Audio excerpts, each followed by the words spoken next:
Assalamualaikum warahmatullahi wabarakatuh. Perkenalkan, nama saya Catur Sri Wulandari. Saya pengajar di SMA Negeri 1 Batu Jaya, Kabupaten Karawang. Saya adalah peserta BIMTEK Kepala Laboratorium Sekolah Angkatan ke-41 yang diadakan oleh Universitas Pendidikan Indonesia. Di sini saya akan melakukan praktikum sederhana menggunakan bahan-bahan dapur yang ada di sekitar kita. Percobaan pertama yang akan saya lakukan adalah pembuktian adanya oksigen dan karbon dioksida. Pertama kali saya akan menyiapkan 2 buah Erlenmeyer, 1 buah bunsen, kemudian bahannya adalah vanis yang berisi larutan hidrogen peroksida dan PK yang berisi KMNO4, kemudian cuka dan soda kue. Pertama, kita masukkan larutan hidrogen peroksidanya yang di sini kita pakai adalah larutan Pixal,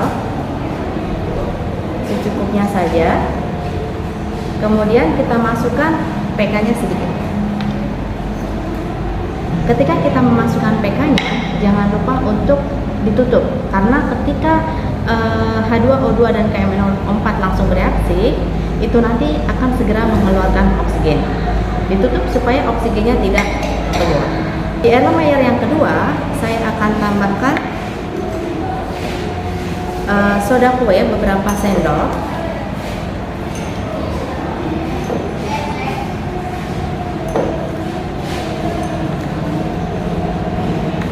dan asam cuka.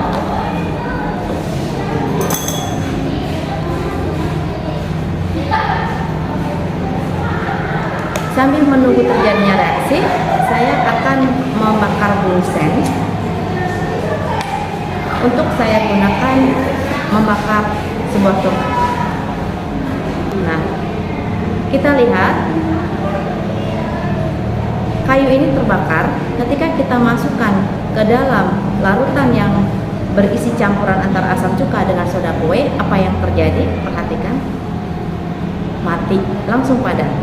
Pada waktu padam, kita masukkan ke dalam campuran antara KMNO4 dengan H2O2, apa yang akan terjadi?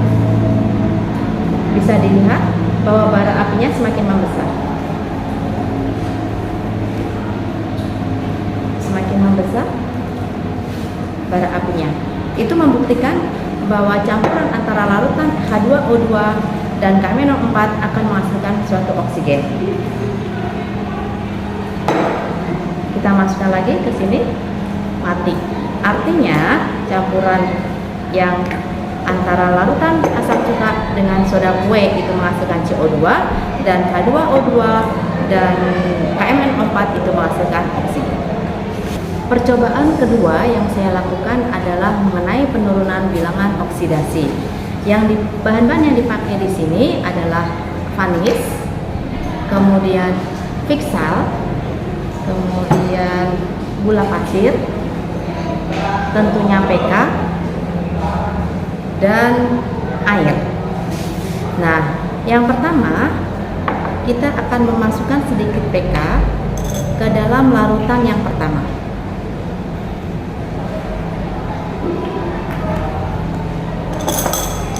Kita aduk. Larutan berubah menjadi warna ungu. Warna ungu ini menandakan bahwa bilangan oksidasi dari Mn dari senyawa KMNO4 adalah positif 7.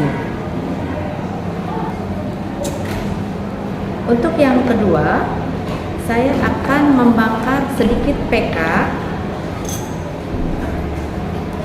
sedikit saja PK,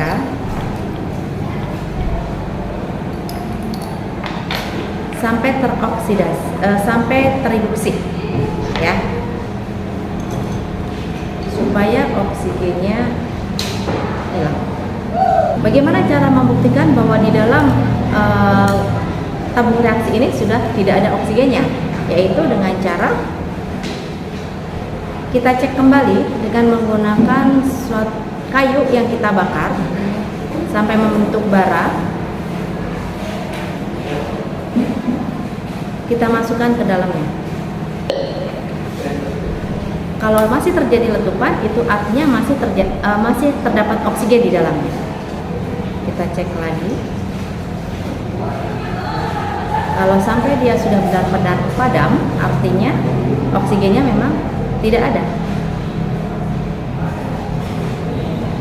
Masih ada, ya. Masih ada karena masih ada bara apinya, masih ada nyalanya, masih menyala. Sepertinya oksigennya sudah mulai tidak ada.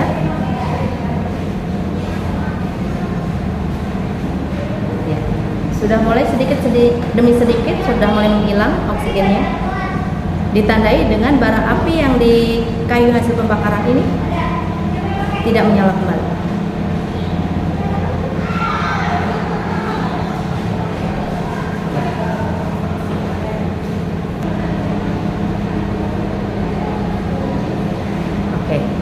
Itu menandakan bahwa sudah tidak ada oksigen di dalam tabung reaksi ini. Kemudian serbuk KMN04 yang kita bakar tadi, kita panaskan tadi, kita masukkan ke dalam gelas beker yang kedua. Apa yang terjadi dengan warnanya?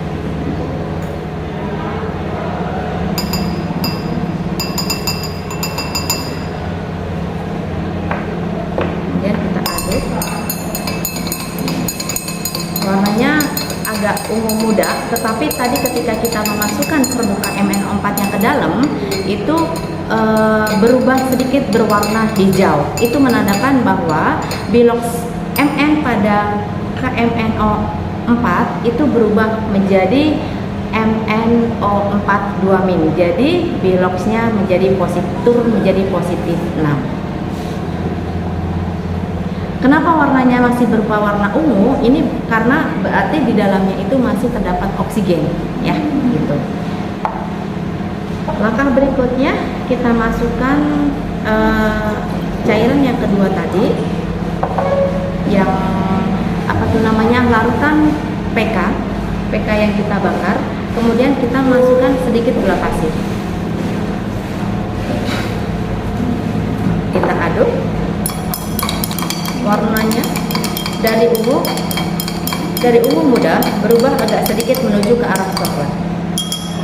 Ini menandakan bahwa bilox Mn yang terdapat pada MnO4-2- tadi turun kembali menjadi positif 4. Percobaan berikutnya adalah kita menurunkan bilox kembali dengan menambahkan larutan PK. Ini tadi larutan PK, kita masukkan ke sini. Kemudian kita masukkan campuran antara vanis H2O2 dengan Pixa HCl. Kita campurkan dengan perbandingan 1:1 saja.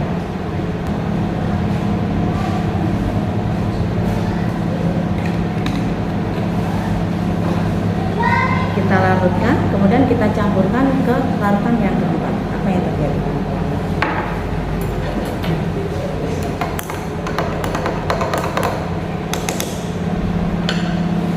Kita tunggu sampai beberapa saat. Larutan yang tadinya berwarna ungu berubah menjadi tidak berwarna karena bilox MNA turun menjadi positif 2. Nah, sekian percobaan saya yang ketiga, perubahan bilox Mn dari positif 7 yang berwarna ungu berubah menjadi positif 6 yang berwarna hijau, yang awalnya hijau kemudian lama-kelamaan berubah menjadi ungu, dan kemudian turun kembali menjadi positif 4 yang berwarna coklat, dan yang terakhir tidak berwarna yang menunjukkan bahwa Mn mempunyai bilangan oksidasi positif 2.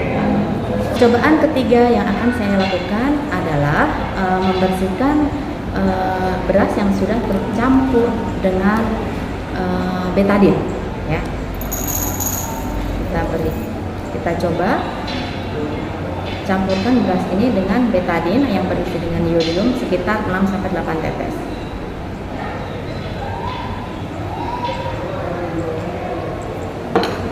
Kita aduk, kalian lihat perubahannya, yang awalnya beras berwarna putih berubah menjadi warna hitam karena sudah tercampur dengan iodium. Apakah beras ini bisa kembali putih bersih seperti semula? Jawabannya adalah Bisa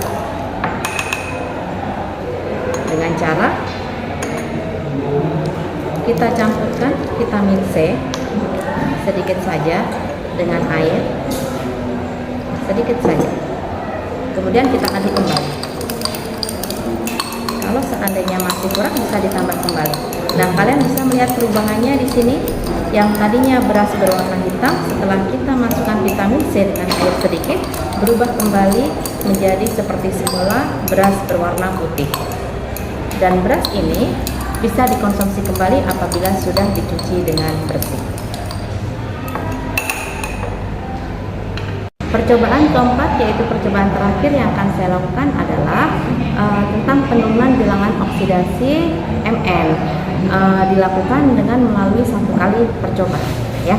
Yang pertama yang kita lakukan adalah mencampurkan beberapa sendok gula pasir ke dalam air. Kita aduk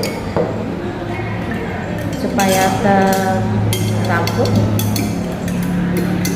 supaya gula pasirnya larut ke dalam air.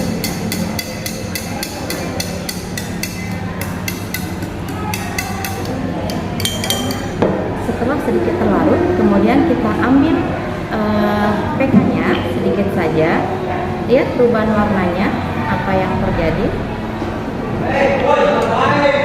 Warna ungu ini menunjukkan bahwa Bilox Mn bernilai positif 7.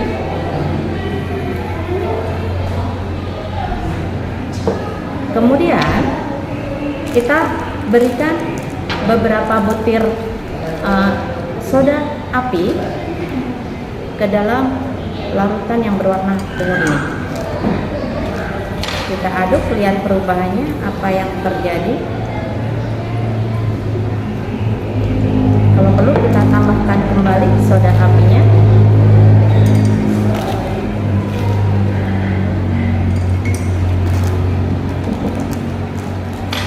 Lihat perubahan warna yang terjadi. Yang awalnya berwarna ungu, yang menunjukkan bahwa Mn mempunyai Bilox positif 7, sekarang perlahan-lahan warna ungunya berubah menjadi warna hijau pekat. Ini menandakan bahwa Mn turun dari positif 7 turun menjadi positif 6. Kita terus putar kembali sampai terjadi perubahan warnanya. Apakah sudah mulai terlihat perubahan warnanya? Dari hijau pekat berubah menjadi, perlahan-lahan berubah menjadi warna coklat. Larutan pelan-pelan berubah menjadi berwarna coklat. Ini menandakan bahwa Mn turun kembali dari positif 6 menjadi positif 4. Inilah percobaan sederhana yang saya lakukan dengan menggunakan bahan-bahan dapur yang ada di sekitar kita. Sekian, terima kasih atas perhatiannya. Wassalamualaikum warahmatullahi wabarakatuh.